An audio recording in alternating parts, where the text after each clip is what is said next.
So, this video will be describing the Piva. It is one of the main, both tempi in 15th century dance, as well as a step itself. By tempo, referring to a specific measure of music, in this case, music that's in what we would call 6/8, sometimes 2/4.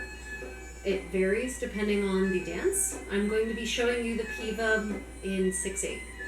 So the Piva is described not particularly in depth. The closest description we get is that it is a double that is altered and accelerated by the music that stimulates the dancer to it. So from this you can kind of conclude that the Piva is what the music makes it. Okay?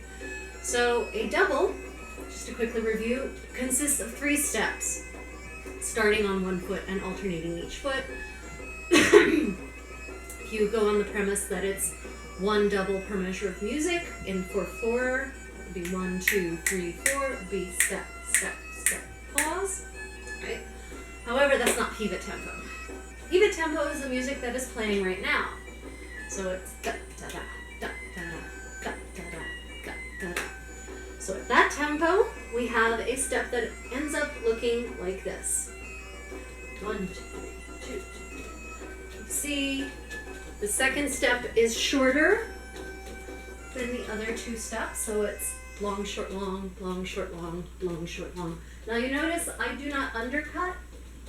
I have no evidence that there should be an undercut in this step, so I don't do one. If you feel that it's appropriate to put an undercut in there, well then by all means do it, but understand that that is not described anywhere in the sources. Okay?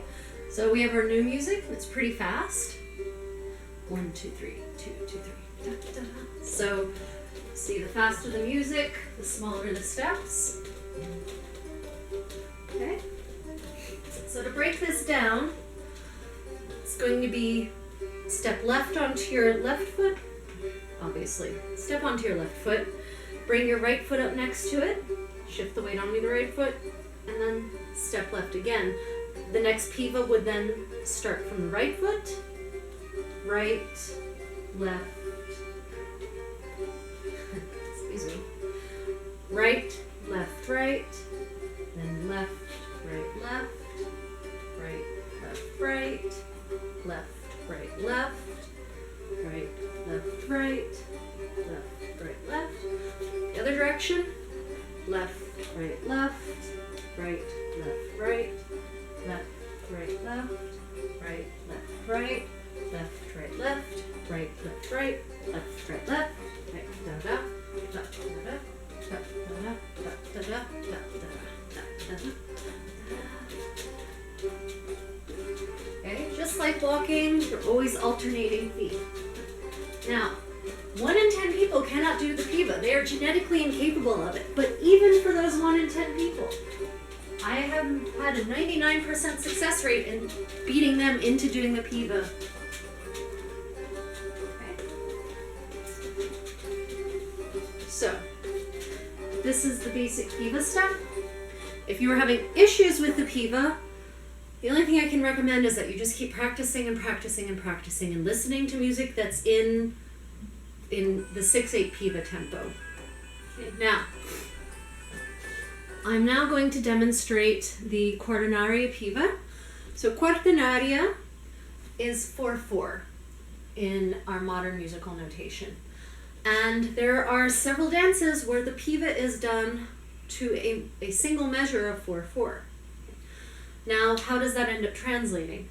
It ends up being a much slower step and a more floating step. And you're going to say, well, what distinguishes the Piva in quaternaria from a double, a doppio in quaternaria? And I'm going to say, well, we don't really know because there's no real description of the difference. And it could just be a case of dance was evolving rapidly in the 15th century, and they were trying to evolve a vocabulary to meet the growing pace of complexity of steps. And they weren't always successful at doing that. So they were taking a limited vocabulary and applying it to this broadening repertory of steps. And basically sometimes I think they just ended up using one term for multiple concepts with the understanding that people in the 15th century understood what that meant. They didn't need clear descriptions, whereas we're so far removed from that time that we have no frame of reference at all. So there we go. In fact, there's one dance, Amoroso, which has two versions presented. Amoroso for two, Amoroso in due. It has two sources describe this dance. And one of them says that it opens with Piva, and the other says it opens with the exact same music, that it opens with dopey, with doubles. So that kind of tells me that at that time, the difference between a doppio and a Piva was the music and what the music made you do. So in the case of the quattrinaria Piva, the music tends to actually be have a rather airy aspect to it, so it seems to float. Okay? So when you have this sort of elegant, graceful floating motion, I would say that instead of this, what I would call tumty-tump step, that's not an official term, it's a Judith term, okay?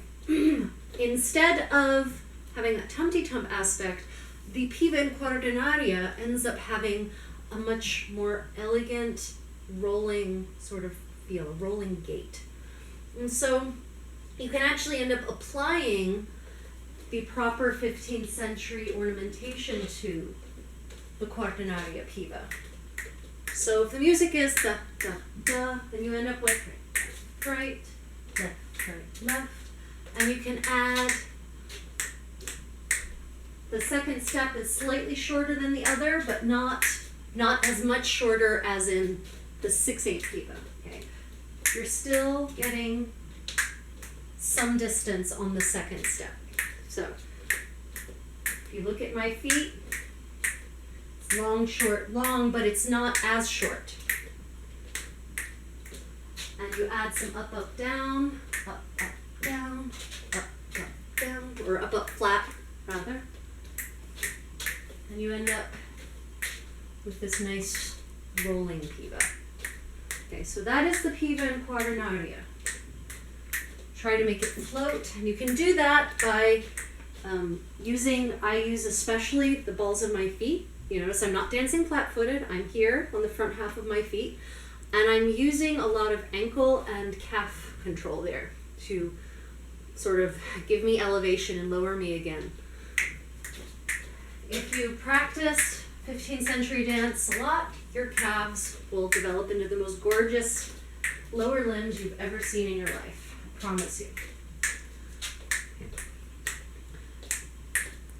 So in the dance Amoroso, the music goes da da da da da da da da da da da da da da da, and to that tempo, da da da da da da da da da da da da.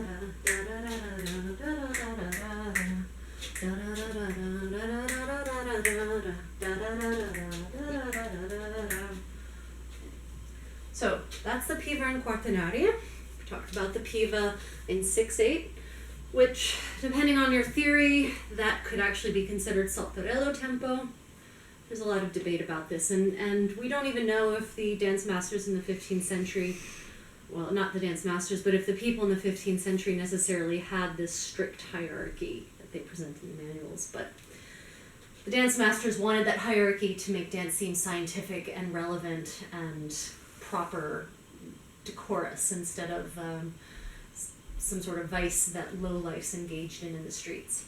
Anyway, that has been your Piva. I recommend that if you need more practice, repeat this and just keep practicing Piva again and again and again around the room, wherever, till it finally clicks. See you next time.